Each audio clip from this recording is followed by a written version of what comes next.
एक स्वाभाविक ऊर्जेचा उद्रेक तुमच्यात होईल. हा कण्याचा कमरेजवळचा भाग प्रचंड रीतीने कार्यान्वित करतो आणि मणक्यांचे स्नायू मजबूत करतो. तुमच्या बुद्धीची तीक्ष्णता तुम्ही पाहाल कसा फरक पडतो ते. फक्त काही सोप्या गोष्टी तुम्ही करताय.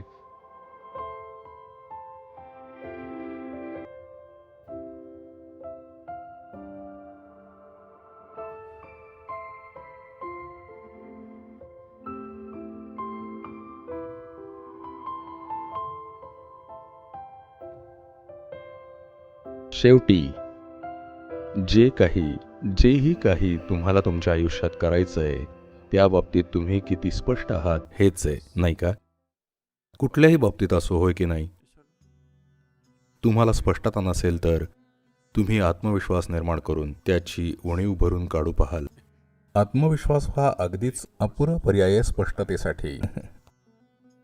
हे असं आहे की एक बिझी हायवे आहे, गाड्या खूप जोरात धावत आहेत, तुम्हाला रस्ता ओलांडायचा आहे आणि तुमची दृष्टी स्पष्ट नाहीये, म्हणून तुम्ही आत्मविश्वास आणता. असं असेल तर तुम्ही तुमची कुंडली पाहू शकता. माहिती आहे ना तुम्हाला कुंडली म्हणजे काय? You can refer to your horoscope and say, माझी कुंडली म्हणते मी 90 वर्ष जगणार आहे, मला काहीही होणार नाही. आणि रस्ता ओलांडा. कदाचित सुरक्षित ओलांडू शकाल. किंवा तुमचं एखादं घोषवाक्य वापरा ज्याने तुम्हाला आत्मविश्वास वाटेल. तुम्ही जय श्रीराम म्हणू शकता, अल्लाहू अकबर म्हणू शकता, हेल मेरी, तुम्हाला हवं ते. जे तुमच्यासाठी काम करेल ते. घोषवाक्य जोरात म्हणा आणि रस्त्याच्या दुसऱ्या बाजूला पळा, कदाचित तेही काम करेल. योगायोगाने म्हणा किंवा एखाद्या ड्रायव्हरच्या दयेमुळे. पण प्रत्येक दिवशी तुम्ही हे केलं तर मग तुमचा रामनाम सत्य हे होणार ना. एक दिवस आत्मविश्वास तुम्हाला साथ देईल. तर आत्मविश्वास हा स्पष्टतेसाठी पर्याय नाहीये. जर तुम्हाला काहीही यशस्वीरित्या करायचं असेल तर तुमच्यात स्पष्टता असणं आवश्यक आहे, नाही का? आणि जर स्पष्टता यायची असेल तर सगळ्यात महत्त्वाची गोष्ट म्हणजे तुमच्या पाठीचा कणा हा एका विशिष्ट स्थितीत असायला हवा, कारण तुमची आकलन शक्ती बहुतांशी तिथेच हाताळली जाते. हे पहा, पाठीचा कणा हा फक्त शारीरिक भाग नाहीये, ते एक दळणवळणाचं जाळं आहे. महत्त्वाचं असं दळणवळणाचं जाळं. जर तुम्ही ते गमावलंत किंवा ते असंवेदनशील बनलं, तुम्हाला कल्पना नाहीये की तुम्ही काय गमावून बसाल. तुम्ही खरंच अतिशय अभूतपूर्व गमावून बसाल. तर पाठीचा कणा हा काही फक्त शारीरिक अंग नाहीये, हे शरीर यंत्रणेतला दळणवळणाचा मुख्य घटक आहे, नाही का? पाठीचा कणा हा काही एक हाडाचा तुकडा नाहीये, ही अतिशय क्लिष्ट आणि गुंतागुंतीची घडण आहे. दररोज त्याला ताणावं लागतं. त्यातले मणके जर एकमेकांवर आदळले तर दळणवळणाची क्षमता प्रचंडपणे हरवून जाते.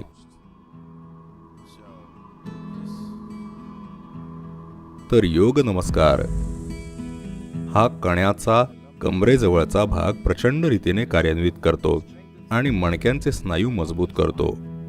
अशा पद्धतीने मजबूत करतो की जसं तुमचं वय वाढतं आणि त्यातले मणके दाबले जातात, ज्यामुळे त्यातल्या मज्जातंतू दाबल्या जातात, हे होणार नाही. आणि जर आधीच नुकसान झालेलं असेल तर तुमचा मणका पुनर्जीवित करण्यासाठी योग नमस्कार हा सगळ्यात चांगला मार्ग आहे.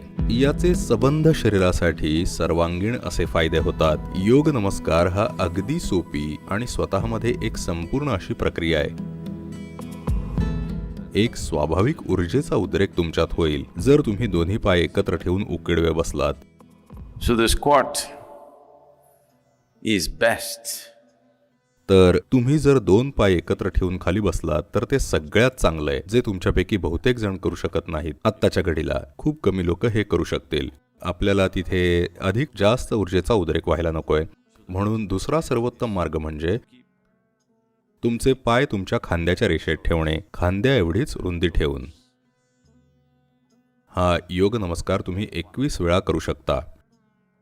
21 हा चांगला अंक आहे. जर तुम्ही तेवढे करू शकत नसाल तर 7 पासून सुरुवात करा.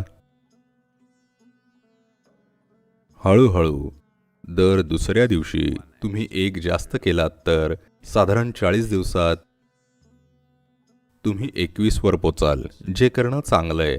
तुम्ही पाहाल तुमच्या कार्यक्षमतेत विलक्षण फरक पडेल. तुमची बुद्धिमत्ता मोजण्याचा काही मार्ग असता तर तुमच्या बुद्धीची तीक्ष्णता तुम्ही पाहाल कसा फरक पडतो ते. फक्त काही सोप्या गोष्टी तुम्ही करताय. तुम्ही मणक्यांना सैल आराम देऊन पाठीचा कणा तुम्ही सक्रिय करता आहात.